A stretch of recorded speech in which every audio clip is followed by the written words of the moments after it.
Have you ever found yourself in a relationship that changed so suddenly it left you breathless? Have you ever wondered why no amount of reasoning, explanation, or arguing could restore the connection you once had? Why is it that a single word, a phrase, even a whisper can heal what endless discussions could not? Welcome back to the channel.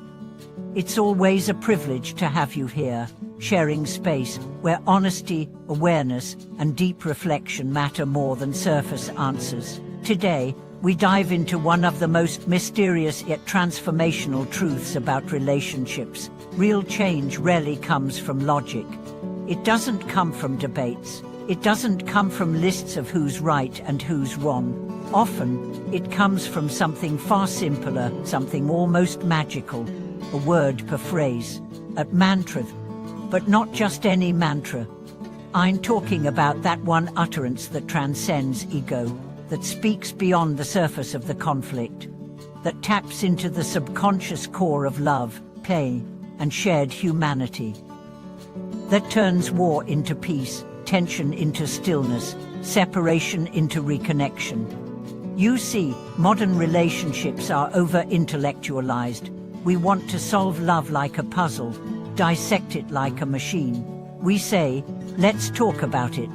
And yes, communication is powerful, but not all communication is healing.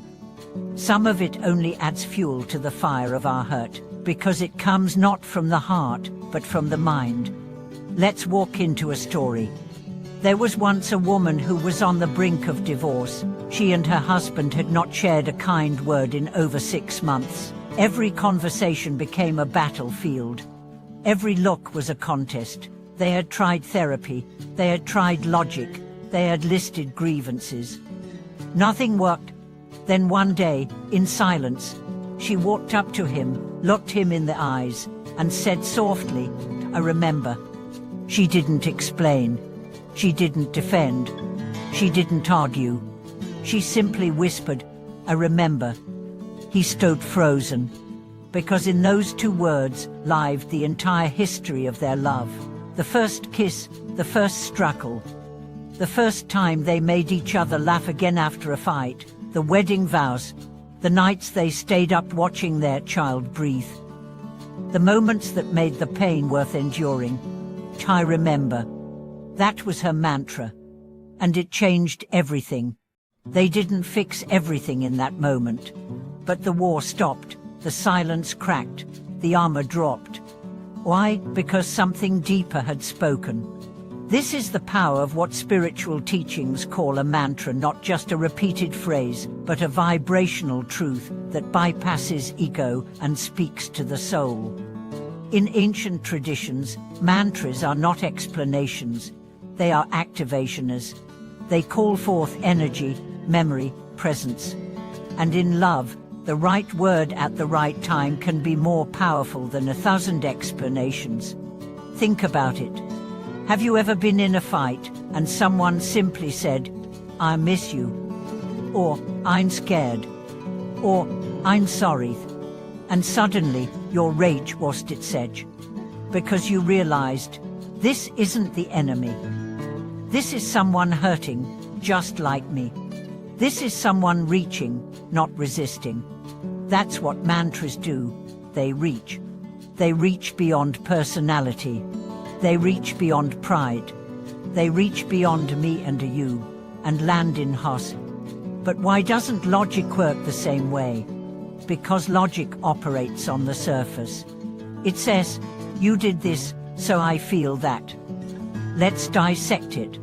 But emotion is not linear.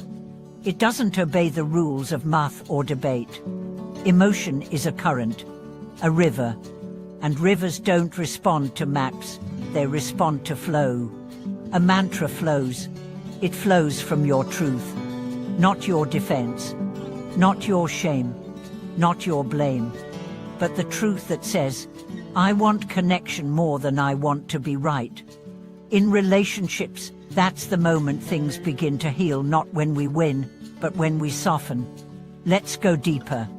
Why do we lose connection in the first place? Because we forget the essence. We replace it with roles. We go from lovers to managers, from companions to opponents, from sacred to strategic. We begin to manage the relationship like a business. Who's giving more? Who's failing more? Who owes who what? And love, once wild and wordless, becomes a transaction. This is where the mantra re-enters, because it's not about negotiation. It's about re-sacralization. It's about speaking from the part of us that still remembers, the part that still aches, the part that still hopes. Let me share another story. A man, broken by years of silent resentment, once looked at his wife and said, "I forgot who you were." She began to cry, not because it was cruel, but because it was true. And in that truth, something opened. That phrase, "I forgot who you were," became his mantra. Not an excuse, not a justification, but a mirror. He had seen her only through the lens of his expectations, his frustrations, his disappointments. He had stopped seeing her essence, and the moment he said those words, she felt seen again. Relationships done not from arguments, but from invisibility. Not from anger, but from absence. Not from passion, but from forgetting. And the mantra is what helps us remember